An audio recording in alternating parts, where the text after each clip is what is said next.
आज हमारे special show में बात उस गुत्थी की हम करने जा रहे हैं जिसे सुलझाने में पुलिस को भी पसीना आता हुआ नजर आ रहा है।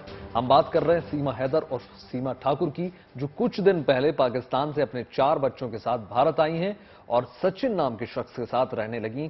सीमा का कहना है कि सचिन के साथ पबजी खेलते खेलते उनको प्यार हो गया और वो अपना सब कुछ पाकिस्तान में छोड़कर भारत आ गई।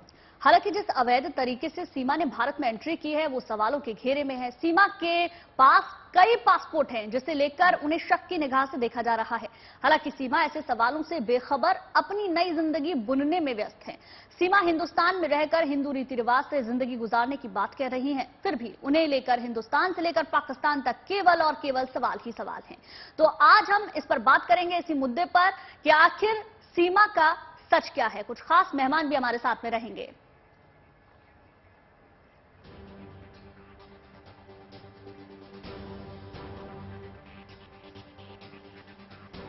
और चलिए इस मामले पर जानकारी देने के लिए ग्रेटर नोएडा से रबुपुरा से मौजूद है हमारे संवाददाता मनीष चौरसिया। और सीमा का सच क्या है इस पर हम जानेंगे, उनके साथ में सीमा भी मौजूद होंगी।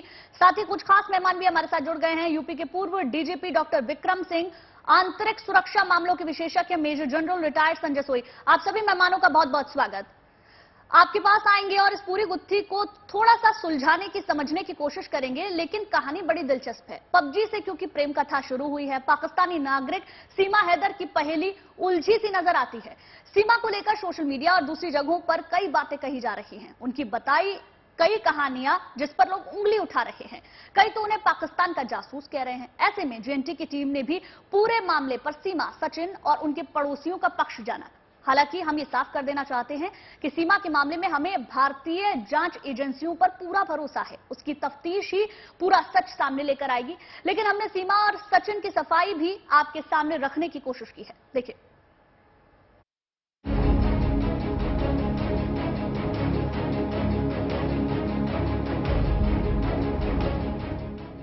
सुबह से लेकर शाम तक आजकल बस इन्हीं 2 चेहरों की चर्चा है। जिनको सब कुछ पसंद है, भिंडी को छोड़ के सब कुछ पसंद है। भिंडी नहीं खाते, पता नहीं क्यों उनको भिंडी से एलर्जी है, और वही भिंडी मुझे बहुत अच्छी लगती है। चर्चा भी ऐसी कि 2 मुल्कों के लोग इसमें उलझे हैं। इधर भारत में टीवी स्क्रीन्स और सोशल मीडिया पर सीमा ही छाई है, तो उधर सरहद पार भी सीमा और सचिन की ही बात हो रही है।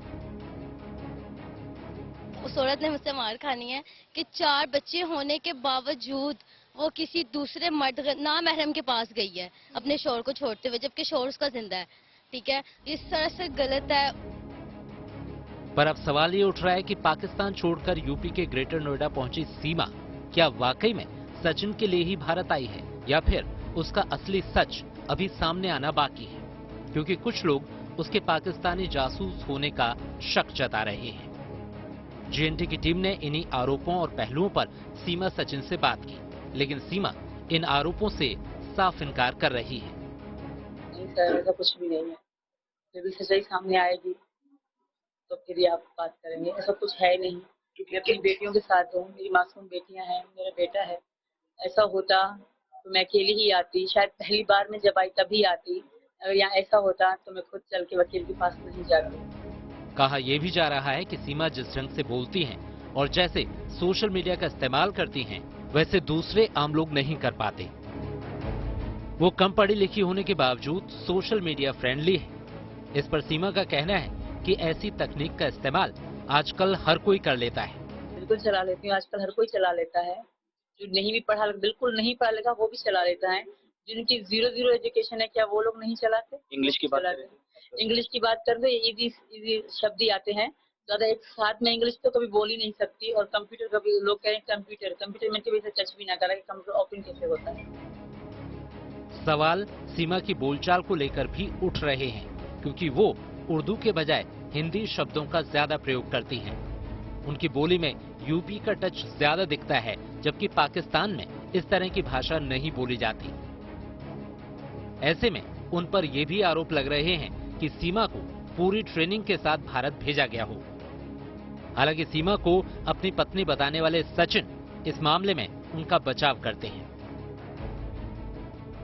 उम्मीद करते हैं कि यहाँ की इसे नागरिकता दे, और अगर ये इस तरीका की होती तो हम क्या कहते हैं, वकील के पास हम खुद गए थे। हम 1.5 महीना से हमें नहीं, किसी को नहीं पता था कि हम यहाँ पर रह रहे हैं। अगर हम इस तरीका के या इस तरीका की होती तो हम वकील के पास क्यों जाते। वकील को सब चीज हमने खुद ही बताया था। इन दिनों सचिन के घर पर उनसे सवाल पूछने वाले मीडिया कर्मियों और दूसरे लोगों का हुजूम दिन भर जुटा रहता है, तो आस पड़ोस में इन दोनों के किस्से कहानियों की चर्चा होती रहती है। सचिन सीमा को लेकर उनके पड़ोसियों के भी अपने अपने तर्क हैं। आप पबजी गेम जो बता रहे हैं, अभी जांच चल रही है। जांच चलने के बाद वो प्रक्रिया जो गवर्नमेंट कर रही है उसके ऊपर चलेगी, नहीं तो हमारे ऊपर चलेगी, नहीं आपके ऊपर चलेगी। जो जांच एजेंसी जो अपना काम कर रही है उनके ऊपर क्लियर होगा सब मामला। उन्होंने हिंदू धर्म अपना लिया है और वो पूजा भी कर रही है, तुलसा जी कर रही है। वो मीट वगैरह वगैरह, उन्होंने प्याज लहसुन तलक का छोड़ रखा है। फिलहाल सादा सिंपल खाना खा रही है वो, ऐसे नहीं है। घिया की सब्जी बनाई थी उन्होंने, और सचिन ने उन्होंने जो सचिन खा रहा है वही वो खाना खा रहा है। जाहिर है इस प्यार, पबजी और पाकिस्तानी सीमा की कहानी की कई कड़ियां अभी उलझी हुई हैं। इन्हीं कड़ियों को सुलझाने में पुलिस और भारतीय खुफिया एजेंसियां लगी हुई हैं। सीमा जासूस है या मासूम, ये सवाल अब पेचीदा पहेली बन गया है। अरुण त्यागी के साथ bureau report, good news today. चलिए सीधे रुख करते हैं हमारे खास मेहमानों का और समझने की कोशिश करते हैं कि आखिर ये संभव कैसे होता है। देखिए, हमारे साथ फॉर्मर डीजीपी विक्रम सिंह जी भी लगातार जुड़े हुए हैं और साथ ही साथ मेजर जनरल रिटायर्ड संजय सोई भी हमारे साथ हैं। संजय जी, आपसे पहले मैं समझना चाह रहा हूं कि अगर हम संविधान को समझें, अगर हम दंड संहिता को समझें, सीमा सुरक्षा को समझें, तो कैसे संभव हो जाता है कि एक पाकिस्तानी जो है पहले इतना घूम फिर के दुबई से होते हुए, नेपाल से होते हुए हिंदुस्तान में दाखिल हो जाता है और उसके बाद तमाम सबूत पेश कर देता है, सिम कार्ड भी उसके पास आ जाता है, पासपोर्ट भी 2-3 तरीके के मिल जाते हैं। नहीं, बिल्कुल वैभव जी, ये तो वाकई में बहुत चिंता का सबब है। आप देखिए कि किस प्रकार से हमने कश्मीर में फेंस लगाई हुई है, एम्बुश हो रहे हैं, पेट्रोलिंग चल रही है, सब चीज चलती है, लेकिन हमारा पिछला दरवाजा खुला हुआ है, वहां पर कुछ नहीं है, कोई भी आ सकता है। आप देखिए, एक औरत 4 बच्चों के साथ दुबई नेपाल होते हुए हिंदुस्तान में दाखिल हो गई। क्या चेक है, क्या बैलेंस है, क्या फायदा सामने हमारे वहां पर फेंस पर पेट्रोलिंग और एम्बुश लगाने का, रात दिन हमारे जवान बैठे हुए हैं। ये भी एक सवाल है कि कहीं ना कहीं ये बहुत बड़ा सवाल है। रास्ता तो मिला हुआ है। आप देखिए, ये तो अगर वो एक तरह से कहते हैं suppose to be 5th class pass, मतलब कहते हैं 5वीं क्लास पास है, जिसपे शायद मुझे डाउट है कि अगर कोई इस प्रकार से अलग अलग पासपोर्ट्स लेकर, अलग अलग पहचान पत्र लेकर दुबई से होते हुए, नेपाल होते हुए 4 बच्चों के साथ हिंदुस्तान आ रही है, तो ये काफी छोटे से कस्बे की औरत नहीं है, ये काफी, जिसको कहना चाहिए, दुनियादारी का सारा पता है। और दूसरी बात, ये तो आपने जैसे बताया, तो मुझे तो ये हिंदी फिल्म का पूरा लग रहा है। इसके ऊपर कुछ दिनों बाद पक्की एक फिल्म बन जाएगी इसके ऊपर कि जिस प्रकार की कहानी चल रही है। और अभी जो रिजल्ट आएगा आगे, वो देखने वाली बात है। असली चूक हम कहां माने? जब नेपाल से दाखिला होता है तो किस प्रकार से, कहां मेन चेक पोस्ट कहां माने कि यहां सबसे बड़ी मुख्य गलती है हमारी? नहीं, बिल्कुल, जो नेपाल की सीमा पर क्या चेक हो रहा है, मतलब आप बताइए ना। यही तो मैं कह रहा हूं, हमने कश्मीर, पंजाब, राजस्थान, हर जगह ड्रोन्स के खिलाफ फेंस लगाई हुई, एम्बुश लगा रहे, और नेपाल से कोई आदमी वैसे ही घुस जा रहा है। क्या फायदा उसका? मतलब आप दिखाए तो, यानी कि हमने सामने इतना बड़ा ताला लगाया हुआ है हैरिसन का, और पीछे का दरवाजा खुला छोड़ा हुआ, वहां से कोई भी घुस जाए, और सामने हमने पूरा सुरक्षा और गार्ड लगा रखे। तो ये तो वाकई में इसके बारे में काफी सोच विचार करना पड़ेगा कि इस चीज को किस प्रकार से चेक किया जाए, कैसे वहां उसके प्रॉपर चेक्स एंड बैलेंसेस किए जाएं, जो भी आने वाला है उसके कागज चेक किए जाए। वो कह रही है कि मैं, सचिन मीणा मेरे हस्बैंड है, उनके वाइफ हूँ, बच्चे हैं, वो आ गई, अपना कोई चेक नहीं, कोई। बिल्कुल बिल्कुल संजय जी, सवाल देखिए कई चीजों को है, और आपने जो जवाब दिया उसी सवाल के साथ मैं विक्रम सिंह जी के पास जाना चाहूंगी। विक्रम जी, सुरक्षा के लिहाज से अगर देखें, देखिए अगर जैसा सब कुछ सीमा बता रही है, दिखा रही है, सब वैसा ही है तो बड़ा आसान है, ठीक है, कोई बात नहीं। लेकिन अगर बात कुछ और है, जो कि उनकी बोली से भी नजर आती है, उनकी बातों से भी नजर आती है, तो ऐसे में पुलिस प्रशासन किस तरीके से काम करता है? और क्या रक्षा के लिहाज पे जो बात विक्रम जी कर रहे थे उस पर हम कोई ध्यान नहीं देते हैं? निसंदेह जनरल सोई साहब की बात को मैं आगे बढ़ा के कहता हूं कि इंडो नेपाल बॉर्डर अन्य बॉर्डर से बिल्कुल अलग है। क्योंकि यहां पर पोरस बॉर्डर है, किसी तरह की चेकिंग, एक सामान्य चेकिंग होती है, लेकिन जहां चेकिंग होती है वो निश्चित आपके आवागमन के मार्ग है। लेकिन नदी का मार्ग, जो अन्य असामान्य जंगल के जो मार्ग है, वहां किसी प्रकार की कोई चेकिंग नहीं होती है। और पाकिस्तान आईएसआई की बड़ी जबरदस्त मौजूदगी नेपाल में है। आपको याद हो मिर्जा दिलशाद बेग की वहां हत्या हुई थी, जो गोरखपुर के रहने वाले थे, लेकिन पाकिस्तान में आईएसआई के एजेंट बन के काम कर रहे थे। पाकिस्तान का हबीब बैंक और नेपाल का राष्ट्रीय बैंक ने मिलकर के हिमालयन बैंक बनाया, और भारत नेपाल सीमा पे उसके तमाम ब्रांचेस बैंकिंग के लिए नहीं, क्योंकि जो नकली नोट उनके बहावलपुर में छपते हैं उनको भारत में प्रवेश करा के हमारी इकोनॉमी के ऊपर और बॉर्डर के ऊपर नाजायज पूजा स्थल और मदरसे बनाए जा रहे हैं, जिससे इस तरीके की अवांछनीय गतिविधियों को हवा मिले। और ये आज का काम नहीं है, ये 20 साल से ये चल रहा है। इसलिए नंबर एक कि यहाँ सुरक्षा की और कड़ी व्यवस्था होनी चाहिए, जिससे कि इस प्रकार का अनाधिकार चेष्टा और प्रयास और घुसपैठ इस पे अंकुश लग सके। बिल्कुल ठीक कहा आपने विक्रम जी, क्योंकि देखिए सवाल तो तमाम उठ रहे हैं। अब आइए आपको एक एक करके तमाम सवाल बताते हैं कि किस प्रकार से क्यों शक के घेरे में सीमा लगातार नजर आ रही है। देखिए एक एक करके आपको समझाते हैं। देखिए सीमा का खुद उनके सवालों के घेरे में होना अपने आप में बिल्कुल सही सिद्ध होता है, क्योंकि कई सारी ऐसी बातें हैं जो नजर आता है कि कुछ गड़बड़ नजर आता है। देखिए पहला सवाल यह है कि पाकिस्तान की रहने वाली सीमा की बातचीत से उर्दू जुबान गायब कैसे हो जाती है, कैसे वो धारा प्रवाह हिंदी बोलते हुए नजर आती हैं, जबकि वो खुद पाकिस्तान के सिंध राज्य के खैरपुर में पली बड़ी हैं। यानी उनकी उर्दू तो बहुत जबरदस्त होनी चाहिए। बिल्कुल। और दूसरी बात ये भी है कि जो उनकी लैंग्वेज है उसमें यूपी का टच दिखाई देता है, उनके बात करने का अंदाज, उनका तरीका वो बिल्कुल वैसा ही नजर आता है। उन पर शक इसलिए भी है। दूसरा सवाल यह है कि कम पढ़े लिखे होने के बावजूद सीमा के पास 4 मोबाइल कैसे हैं, और इन मोबाइल के सिम उन्होंने कहां से खरीदे, इस पर सीमा के पास कोई ठोस जवाब नहीं है। लेकिन उनका कहना है कि पबजी से और सचिन से प्यार की वजह से वो सारी सीमाएं तोड़कर भारत आई हैं।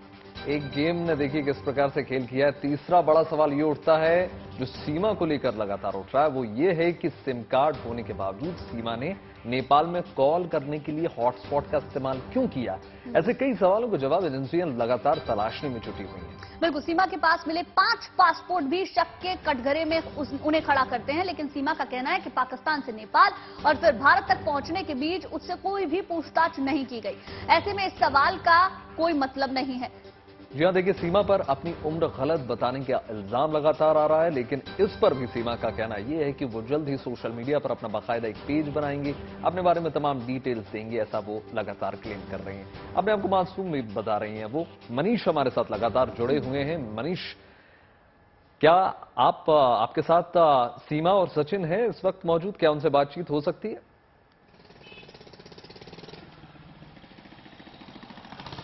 नहीं, फिलहाल मेरे साथ सीमा और सचिन नहीं है, लेकिन हम आज कोशिश ये कर रहे हैं कि सीमा और सचिन को कई बार हम लोग अलग अलग प्लेटफॉर्म पर सुन चुके हैं, हमारे यहाँ पे इंटरव्यूज हुए हैं। आज हम उनके गांव के बाहर खड़े हुए हैं, घर के बाहर खड़े हुए हैं, और यहाँ से उनका घर लगभग 200-300 मीटर की दूरी पर है। मैं आपको ये जगह दिखाने की कोशिश कर रहा हूँ, और यहाँ से साथ साथ जो यहाँ के लोग हैं जिनके लिए आजकल सीमा और सचिन ही सब कुछ हो गए हैं, उनकी ही दिन भर चर्चा होती रहती है, उनके भी रिएक्शंस आपको दिखाऊंगा, बताऊंगा किस तरह से जो यहाँ के लोग हैं वो सोचते हैं, और वो कैसे उनको जब पहली बार जानकारी मिली तो उनके मन में क्या आया, और उनके अंदर क्या कुछ चल रहा है कि उनके मोहल्ले में पाकिस्तान से एक महिला आई और वो यहाँ पर रह रही है। ऐसा क्या नाम है आपका? मेरा नाम पिंटू है। आप यहीं के रहने वाले? नहीं, मैं मुरादगढ़ी से हूँ। तो सीमा और सचिन के बारे में सुना आपने? हाँ, थोड़ा सा देखा है, जाना भी है उनके बारे में। तो पहली बार जब आपको जानकारी हुई कि आपके गांव में पाकिस्तान से एक महिला पहुंच गई है, आपका पहला रिएक्शन क्या था? मेरा लोकल कस्बा पड़ता है रघुपुरा, मेरे अपोजिट। पहला रिएक्शन क्या था आपको जब आपको मालूम पड़ा आपके आसपास इस तरह से कोई आया है? हमको तो ये काफी दिन बाद में पता चला कि यहाँ पाकिस्तान से सीमा हैदर यहाँ पे आ चुकी हैं। क्या रिएक्शन था ये नॉर्मल जो भी है। मतलब शक हुआ या फिर अच्छा लगा, क्या क्या आपके अंदर फीलिंग? एक तरीके से तो अच्छा ही लगा हमको। क्यों? क्योंकि वहाँ से सीमा हैदर एक प्यार में, सचिन के प्यार में, वहाँ से इतना पागल होने के कारण, इतना प्यार में पागल हो चुकी कि वहाँ का सारा कुछ छोड़ छाड़ के अपने प्यार से मिलने भारत आ गई। तो इनको अच्छा लगा कि पाकिस्तान की एक लड़की जो है महिला भारत आ गई। आपको क्या रिएक्शन था जब पहली बार मालूम पड़ा आपको कि आपके मोहल्ले में, आपके इलाके में पाकिस्तान से एक महिला आ गई है? तो डर लगा, मन में कुछ और आया, लड़ाई याद आई या फिर क्या कुछ याद आया आपके मन में, क्या क्या आया? नहीं, मन में तो यही है कि अच्छी बात है कि जो वहाँ आदमी परेशान था तो फिर जो यहाँ आगे ठीक है। हाँ, तो इस बात में तो कोई वो ही नहीं है। और अपने साथ वो जो 4 बच्चे भी लेके आई हैं वो, हाँ तो अरे उनका भी जो ऊपर वाला ही देगा वो खाने पीने। बिल्कुल मनीष, देखिए अपनी अपनी राय है वहां आसपास रहने वाले लोगों के, लेकिन सवाल जो खड़े हो रहे हैं सीमा पर वो भी अपने आप में बड़े हैं। एक तो भाषा शैली, हिंदू संस्कृति को समझना, जैसे कि हमने कुछ तस्वीरें देखी जिसमें वो तुलसी को जल दे रही है, मांग में सिंदूर भरे हुए, बोलने का तरीका अब आप ठकुराइन भी कह सकते हैं, तो ये इतना आम नहीं है।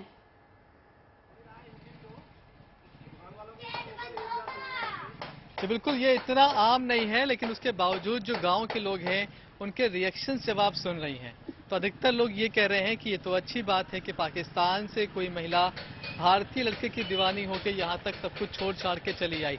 लेकिन जाहिर तौर पर जिन सवालों की हम बात कर रहे हैं वो सवाल बहुत बड़े हैं, लहजा उनका बहुत इंपॉर्टेंट है। आप जब भी किसी, आप पाकिस्तानी क्यों, आप किसी भी ऐसी जगह पर जाइए, आप जहाँ पर मुस्लिम्स बहुत ज़्यादा है, उनसे बात करेंगे तो उनकी बातों में कई बार उर्दू जुबान दिखाई पड़ती है, लेकिन सीमा की जुबान से वो उर्दू जुबान मिसिंग है। तमाम सारे लोग आप यहाँ देख रहे हैं और ये मोहल्ला हर वक्त यहाँ पर कोई ना कोई बना रहता है, क्योंकि आजकल जो चर्चा है चौक चौराहे पर वो सिर्फ और सिर्फ सीमा और सचिन की है।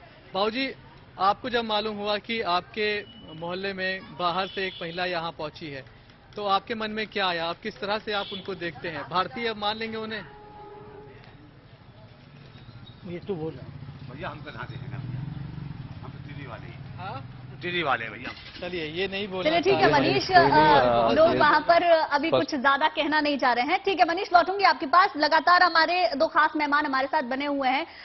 विक्रम जी, अगर मैं थोड़ा सा और आपसे इस चीज को समझने की कोशिश करूं, पिछले वक्त में क्योंकि आप पूर्व डीजीपी रह चुके हैं तो इस तरीके के कई केसेस आपने हैंडल भी किए होंगे, तो ऐसे में हनी ट्रैप के मामले भी सामने आते रहे हैं और जब मामला पाकिस्तान से जुड़ा हो तो और भी ज्यादा संजीदा हो जाता है। तो आपकी जो प्रणाली रहती है, कार्य प्रणाली रहती है इसके बारे में जानने की, किस तरीके से इस तरीके के घटनाक्रम होते हैं, वो क्या रहती है, वो थोड़ा सा मैं समझना चाहती हूँ। बहुत अच्छा सवाल। और आईएसआई एजेंट्स और इस तरीके के तत्वों की गहराई से पूछताछ में सबसे पहला होता है उसकी ब्रेन की वायरिंग कैसी है, और ब्रेन की वायरिंग में इस पे तमाम चूकें सामने आई हैं। नंबर 1 कहना कि मैं 5वीं तक पढ़ी हूं, लेकिन भाषा का ज्ञान हिंदी, सिंधी, अंग्रेजी और हिंदी और इंग्लिश, इन जबानों का जान, आईटी की पूरी जानकारी होना, टिकटॉक वीडियोस बनाना, और यहां तक कि हॉटस्पॉट की जानकारी रखना, और वीओआईपी के द्वारा कॉल करना, वॉइस ओवर इंटरनेट प्रोटोकॉल। ये वही शातिर दिमाग का आदमी करता है जो अपनी पहचान और इलेक्ट्रॉनिक सर्वेलेंस से भागना चाहे। मोबाइल और सिम तोड़ने का मतलब ही यही है कि अपनी पहचान और शिनाख्त छुपाना। और जो अपराध के जो इंस्ट्रूमेंट है, जैसे कोई कत्ल करता है तो खून आलूदा कपड़े और चाकू, इसको पहले कुएं में फेंकता है जिससे कि साक्ष्य मिट जाए। मोबाइल आजकल कौन तोड़ता है? कोई नहीं तोड़ता है। और ये जिस परिवेश से आ रही हैं उस परिवेश से मोबाइल तोड़ना तो बिल्कुल ही अविश्वसनीय है, सिम तोड़ना बिल्कुल ही अविश्वसनीय है। मोबाइल तोड़ने का एक ही मतलब होता है, IMEI नंबर मिटाना, जैसे कार का शैसी नंबर मिटाना, international mobile equipment identification number का मिटाना। और इसके बाद आप, हमारा मोबाइल पुराना हो जाता है तो हम किसी छोटे भाई बहन को दे देते हैं और किसी सहयोगी को देते हैं, लेकिन तोड़ते बिल्कुल नहीं है। और इसके बाद इनका यह कह देना कि हम प्रेम पाश में आ गए, आप इनको देख लीजिए और सचिन को देख लीजिए। अरे कोई गुण कॉमन है? एक भी गुण कॉमन नहीं है।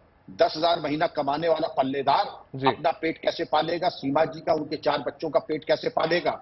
और 5वीं पास की, वाह, वहां से गई दुबई, दुबई से आई नेपाल, नेपाल से आ गई भारत, और वो भी ऐसे प्रवेश करने पे जाहिर है कि रिमोट किसी और के हाथ में है और ये तैयार की हुई स्क्रिप्ट और ट्रेनिंग के साथ इन्होंने भारत में प्रवेश किया है। अब इनकी narco analysis, lie detector test होना चाहिए। एक एक चीज जो इन्होंने कही है, जो मटेरियल कंसील किया, मटेरियल कंसीलमेंट में भाई पाकिस्तान आर्मी में आपने नहीं बताया शुरू में। सीमा का सच क्या है, यही हम जानने की, समझने की और चर्चा करने की कोशिश कर रहे हैं। हमारे साथ खास मेहमान भी बने हुए हैं और हमारे संवाददाता मनीष भी बने हुए हैं। मनीष, आप एक सवाल करना चाह रहे थे हमारे मेहमानों से, आप पूछ सकते हैं।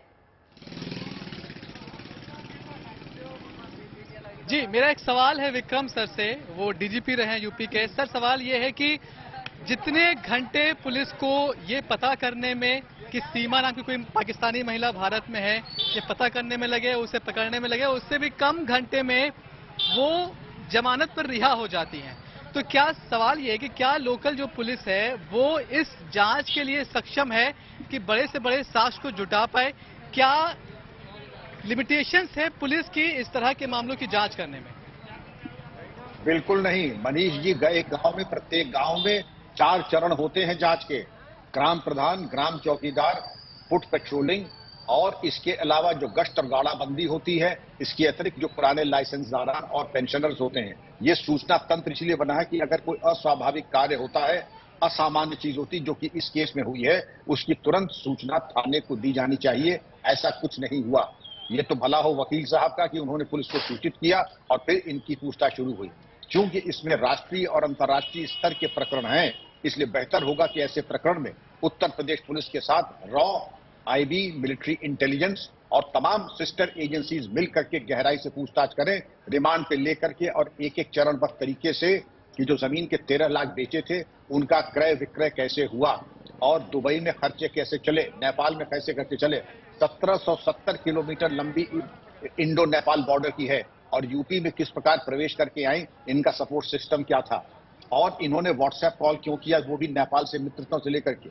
ये पूरी कहानी एक तरीके से अविश्वसनीय है और इसमें यूपी पुलिस में और हमारी बॉर्डर पे जो चूक हुई है उससे हमको नसीहत लेनी चाहिए। दोबारा इस प्रकार की गतिविधियां बिल्कुल ना हो।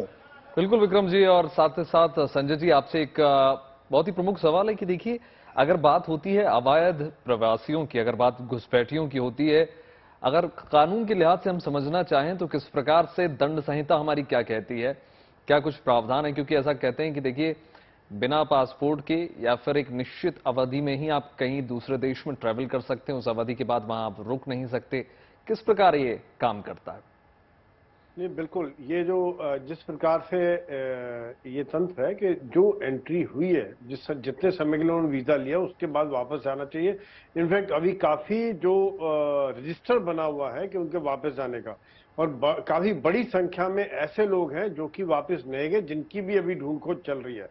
लेकिन जब सवाल होता है, उससे बड़ा सवाल यहाँ पर मेरा ये आता है कि वो तो लीगल तरीके से और जो जहाँ रह गए, पर जो इस प्रकार से इलीगल तरीके से आ रहे हैं और जो रह रहे हैं उनका क्या जी? उनको ढूंढने खोजने का क्या तरीका है? क्योंकि जैसे डीजी साहब ने बिल्कुल सही बताया है कि एक जो बना हुआ है जिम्मेदारी है, सरपंच है, गांव में चौकीदार है, पेट्रोलिंग है, वो अगर कहीं ना कहीं फेलियर है तो इस प्रकार से तो कहां पर जवाबदारी रहेगी और किसकी जवाबदारी रहेगी? क्या एक एसएचओ जो बैठा हुआ उसी की खाली जिम्मेदारी है कि वो हर जगह लेके आए? तो ये हमारी भी जिम्मेदारी बढ़ती है, आम जनता की जिम्मेदारी बनती है कि अगर इस प्रकार से कोई आस पड़ोस में आया है तो उसका खबर दिया जाए, उसका खोजबीन हो। नहीं तो आज देख रहे किस प्रकार से, चाहे वो रोहिंग्या है, चाहे वो बांग्लादेशी हैं, संजय जी, अगर आरोप गलत सिद्ध हो जाते हैं, अगर ये सिद्ध हो जाता है कि ये कोई जासूस नहीं है, कोई किसी भी प्रकार का ये पाकिस्तान की ओर से भेजा हो गया कोई जासूस नहीं है, लेकिन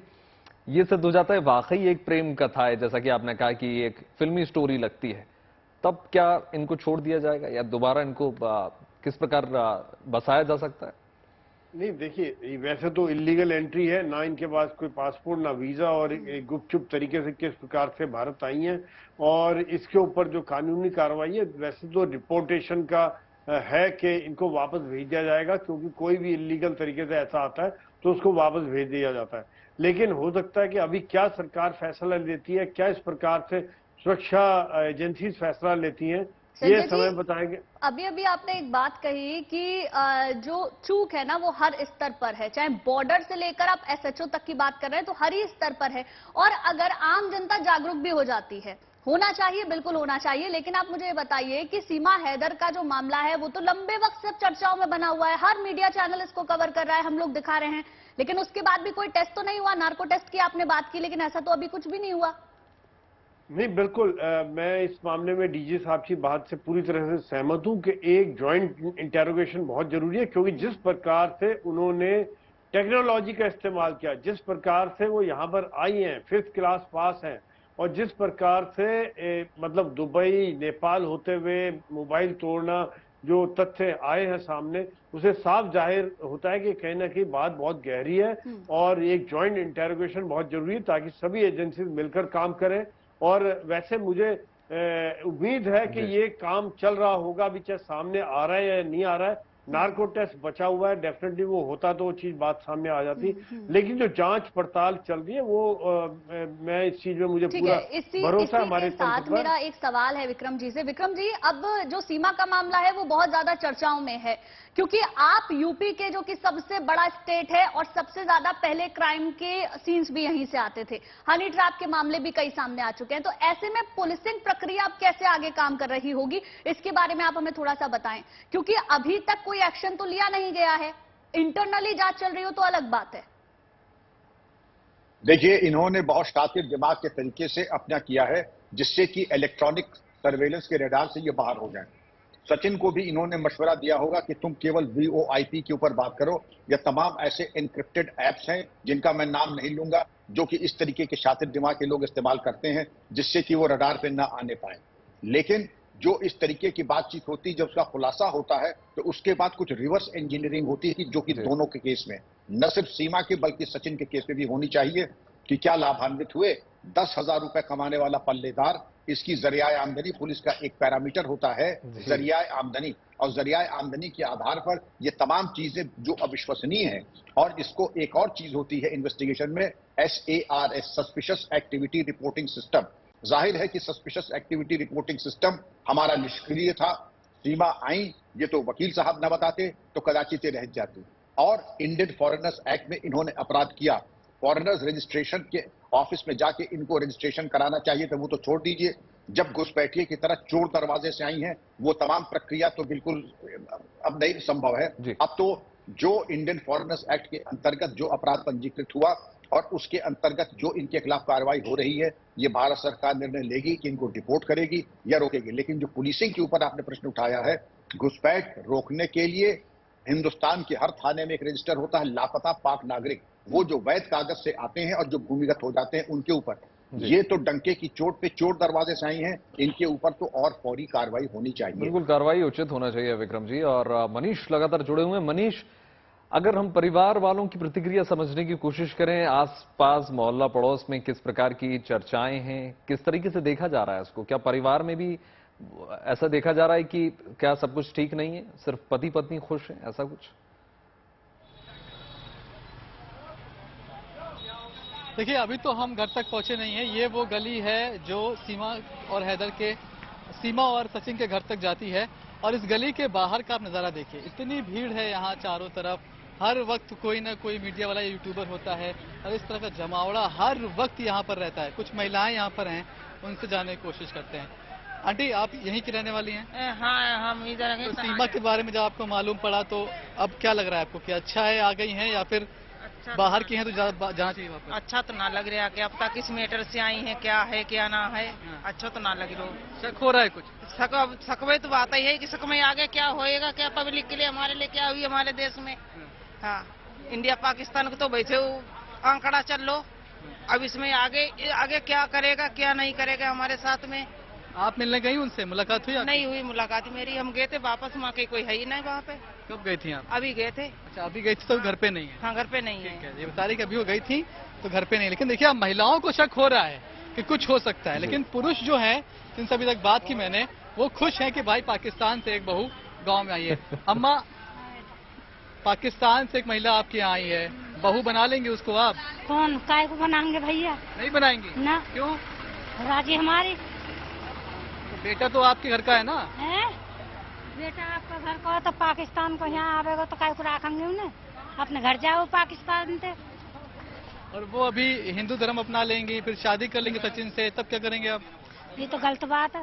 गलत बात है? तो क्यों, आपको क्यों लगता है वापस भेजना चाहिए? तो गलत तो नहीं लगेगा कि हिंदू मुसलमान के संग जा रही है तो ये गलत काम ना है। और ये डर नहीं लग रहा है कि पाकिस्तान से आए तो कुछ और हो सकती है? और गड़बड़ी होएगी और क्या होएगा, कुछ ना कुछ तो बात होएगी। आप ये बताइए कि जब आप लोग को ये मालूम चला, एक तो मालूम कैसे चला, आप अगल बगल के लोग हैं तो यहीं से मालूम चल गया, या फिर जब मीडिया में अगले दिन तब मालूम पड़ा? हमें तो मीडिया के माध्यम से मालूम पड़ा था कि जी सीमा हैदर नाम की कोई लेडीज है और वो सचिन से प्यार करती थी है, और उसके प्यार में वो रबूपर आ चुकी है। सचिन को आप लोग जानते थे पहले से? जी बिल्कुल, उनके पिताजी को भी जानते हैं। तो अभी हम लोग भी ये बात कर रहे थे कि उनके परिवार का अभी हमारी मुलाकात नहीं हुई है, उनके परिवार का रिएक्शन क्या है इस पूरी घटना पर? वो लोग खुश हैं या फिर वो भी अभी संदेह में है? उनका परिवार भी खुश है और पूरा यहाँ की जो जनता वो भी सभी खुश है यहाँ से, और जितना भी युवा है सभी खुश है इस बात से।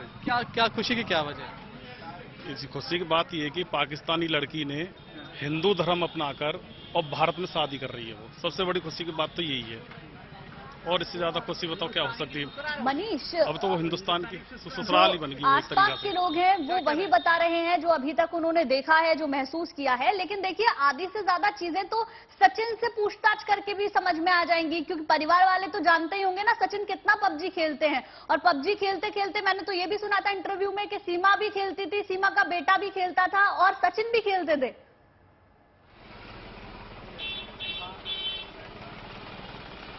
बिल्कुल, खेल खेल में ही सारा खेला शुरू हुआ है। और कहते हैं कि ये खेल तब शुरू हुआ था जब कोविड का टाइम था, उस वक्त से ज्यादा टाइम सबके पास था। उसी वक्त ये पूरा जो खेल है पबजी पर ये लोग पहुंचे, वहां मुलाकात हुई, मुलाकात से बातचीत शुरू हुई और बातचीत का सिलसिला इतना आगे तक गया कि सीमा ये भी दावा करती हैं कि जब एक बार सचिन उनसे नाराज हो गए थे तो उन्होंने अपने हाथ को काट लिया था। और एक कट नहीं, ऐसे कट कई बार है, उस कट के निशान भी उनके हाथों पर हैं। हालांकि कट के निशान को लेकर सीमा के पति ने पाकिस्तान से कहा है कि ये कट तो उनके हाथ में पहले से ही थे, ये तो वो झूठ बोल रही हैं। तो बहुत सारी बातें हैं, लेकिन बड़ी बात यह है कि आप देखिए, जो बात हम लोग कर रहे हैं कि जिस चोर दरवाजे से उनकी एंट्री हुई है, ये वो इलाका है जहां पर वो लोग रह रहे हैं। और मोहल्ले के लोग बता रहे हैं कि उन्हें भी खबर तक नहीं लगी मोहल्ले का कोई पाकिस्तान से ये आकर स्वीकार्यता इसमें नजर आती है मनीष, या फिर बहिष्कार नजर आता है सचिन के प्रति? देखिए, अभी तक हमने जितने लोगों से बात की है और लोगों से बात कर लेते हैं, लेकिन रिएक्शन ये है कि जो पुरुष हैं वो पक्ष में हैं और जो महिलाएं हैं वो कह रही कि हम तो बहू मानने लगे नहीं। आप कुछ कह रहे थे? हाँ जी, पाकिस्तान से जो आई हैं बहू बना लेंगे उनको अपने गांव की? हाँ जी बिल्कुल। क्यों? मतलब उनका प्यार है, वो प्यार से आई है, अपना घर भेजा, जमीन भेजा और इतना पैसा उठाया, कोई वैसे ही थोड़ी आ जाता है। मतलब सीमा ने जो कुछ भी कहा आप उन सारी बातों पर विश्वास करते हैं? हाँ जी बिल्कुल, वो गलती ना आता, कोई शक शंका नहीं आता। पहली बात तो उसके बाद चार बच्चे हैं। हाँ। अगर कोई ऐसी बात होती तो 4 बच्चे नहीं होते। वो इसलिए पहले भी आई थी वो नेपाल में। हाँ। जब भी आ सकती थी वो, अगर जासूस होती तो ये 4 बच्चे क्यों ले गई? बिल्कुल, तो समर्थन नजर आ रहा है। मनीष, हमारे साथ तमाम मेहमान भी जुड़े हुए हैं। विक्रम जी, पुनः आपके पास आ रहा हूं। देखिए, ऐसा है कि विक्रम जी, अगर हम रेलवे स्टेशन भी जाते हैं तो प्लेटफॉर्म टिकट हमको लेना होता है। इतने बड़े देश में जब कोई एंट्री लेता है तो सवाल तो जाहिर तौर पर बहुत सारे आते हैं। मेरा मुख्य सवाल आपसे ये है विक्रम जी, इसको किस प्रकार से प्रस्तुत किया जाए? अगर इसको सिर्फ लव स्टोरी की तरह प्रस्तुत किया जाए तो क्या नजीर पेश नहीं हो पाएगी? क्या हम शक के घेरे से तमाम घुसपैठियों को छोड़ देंगे? या फिर अगर सिर्फ शक ही किया जाए तो क्या हम वाकई एक सच्ची प्रेम कथा को कुचल देंगे? साहित्य और सिनेमा का स्थान अलग है, कानून का स्थान अलग है जी। पुलिस और सेना प्रेम संबंध और प्रेम प्रकरण लव स्टोरी से नहीं चलते हैं। ये न कशीदों से चलते हैं, ये न चलते हैं लोहे से, ये चलते हैं लोहे से। और जो कानून है उसका फेथफुल इम्प्लीमेंटेशन जरूरी है। रामलीला में सारी जनता उमड़ पड़ती है और जो राम जी का, लक्ष्मण जी का, सीता जी का जो पाठ करते हैं उनके चरण छूते हैं और उनके चरणों पे पैसे लुटाते हैं। वही कुछ हाल सीमा जी का यहाँ हो रहा है। उनकी भाव भंगिमा देख करके लोग उनका शगन, उनकी नजर उतार रहे हैं। लेकिन कानून को अपना काम करना है, इनकी आइडेंटिटी और पूरी पहचान होनी जरूरी है। विक्रम जी, एक छोटी सी चीज और मैं थोड़ा सा आपसे समझने की कोशिश करूंगी। जब आप एक देश से दूसरे देश में जाते हैं, फिर दूसरे से तीसरे में, तीसरे से चौथे में, 3 सरहदें पार की हैं सीमा ने, तो ऐसे में कहां कहां, किस किस लेवल पे चेकिंग होती है, हिंदुस्तान में भी और बाहर भी? बहुत अच्छा सवाल किया आपने। पाकिस्तान से ये दुबई गई तो वहां पर पूरी सावधानी बरती गई होगी। दुबई गवर्नमेंट किसी तरह का नॉनसेंस बर्दाश्त नहीं करती है। दुबई से नेपाल आए तो दुबई से नेपाल में जो वांछित चेकिंग होती है वो की गई होगी। भारत नेपाल सीमा 1770 किलोमीटर की है। 1815 इंडो ब्रिटिश ट्रीटी के तहत यहां पर किसी तरह की कोई सीमांकन नहीं थी। हाल में उसके ऊपर सशस्त्र सीमा बल लगाया गया है और ये 1770 किलो सिक्किम से लेकर के पश्चिम बंगाल, बिहार, उत्तर प्रदेश आप आइए और ये बहुत बड़ी सीमा है, अनगार्डेड है और यहाँ पर कई स्थान पर जंगल है। आप जब चाहें तो बनबसा चली जाइए, रुपैडीहा चली जाइए। मैं वो नाम बता रहा हूं जहां महाराजगंज में लोग जाते हैं, शॉपिंग करके शाम तक पिकनिक करके लौट आते हैं। किसी तरह की कोई चेकिंग नहीं है। इसलिए इन सब घटनाक्रम को लेकर यह जरूरी है कि अब चेकिंग, सीसीटीवी और सशस्त्र सीमा बल को यह चाहिए कि अपनी चौकसी और मजबूत करे और प्रत्येक ऐसे व्यक्ति को जो आ जा रहा है, कोई भी काम जो शिनाख्त का हो सकता है उस पर कार्रवाई करे। बिल्कुल ठीक है विक्रम जी। और मनीष भी हमारे साथ लगातार जुड़े हुए हैं, तमाम प्रतिक्रियाएं दिखा रहे हैं। मनीष, कुछ और लोग अगर जोड़ सकें तो। बिल्कुल, यहाँ बहुत सारे लोग हैं, मैं बात करने की कोशिश करता हूँ और मैं आपको उस गली में अब लेकर चलता हूँ जिस गली में उनका घर है। देखिए अभी भी कुछ लोग हैं जो उस गली की तरफ बढ़ रहे हैं। वो देखिए आप कैसा वहां पर जनसैलाब इकट्ठा हो रखा है। बहुत पतली सी ये गली है, इतनी पतली अगर आप एक कार भेज दें तो उस कार के बाद अगल बगल से साइकिल भी नहीं निकल सकती। उस गली में इतने सारे लोग पहुंचे हैं तो सिर्फ किस लिए? पाकिस्तान से आई सीमा को देखने के लिए, उससे बात करने के लिए। मिलनी आप मुलाकात हुई? नहीं मिली। कल भी आपसे बात हुई है, कल भी ना मिली, कल भी बात हुई है। ना मिल पाई है। पाकिस्तान से ऐसे बॉर्डर क्रॉस करने के लिए बहुत दिक्कत होती है। हिंदुस्तान का आदमी जाता है वहाँ पे तो बहुत दिक्कत हो जाती है। ठीक है, तो पाकिस्तान की औरत यहाँ आने के बहुत कानूनी कार्रवाई होगी, उसके लिए कानूनी कार्रवाई होनी चाहिए। ठीक है, और भी देखिए आप किस तरह का यहाँ पर जो जमावड़ा है वो लग चुका है, लोग बात कर रहे हैं। यहीं पे रहते हो आप? आपको कब जानकारी हुई थी कि जो है पाकिस्तान से कोई महिला आपके मोहल्ले में पहुंची है? 6 दिन पहले। तो मीडिया से मालूम पड़ा या फिर ऐसे ही मोहल्ले मालूम पड़ गया? पे देखी, फेसबुक पर देखी। बताइए, ये फेसबुक से जानकारी। अब जो आई है पाकिस्तान से, उनको आप लोग स्वीकार करते हैं, अपने घर परिवार की स्त्री मानते हैं? हाँ जी, घर परिवार की स्थिति मानते हैं हम। अब जो वहाँ से चल के आई है वो, तो उन्होंने अच्छा ही मतलब वो सोचा होगा कि हाँ बढ़िया है, तो उस हिसाब से वो चल के आई है यहाँ पे। इस बात का कोई शक नहीं होता वो कि पाकिस्तान से आई हैं, जासूस हो सकती हैं, कुछ और हो सकती हैं? मनीष जी, देखो वो अपने उससे बात कर रही है, वो साफ साफ बता रही है कि जी आपके पीछे से आवाज आ रही है कि कंप्यूटर भी बहुत अच्छा चलाना जानती हैं वो। जरा बात कीजिए उन महिला से जो ये बोल रही थी, वो शायद बेहतर और कुछ बता पाए। क्या लग रहा है, जासूस है क्या वो पाकिस्तान? जी बिल्कुल, मैं और महिलाओं से बात करने की कोशिश करता हूँ। अम्मा, आप मिली उनसे? ना भैया, नहीं मिली। तो वो जो आ गई हैं तो आप स्वीकार हैं? ना भैया, मुँह ना पता। क्यों? मुँह का पता मतलब। ठीक है, आप देखिए यहाँ कुछ युवा भी हैं, आप लोग मिले उनसे सीमा जी से? मिलने के लिए आए आप लोग? अच्छा, आप कभी मिले उनसे, मुलाकात हुई आप लोग?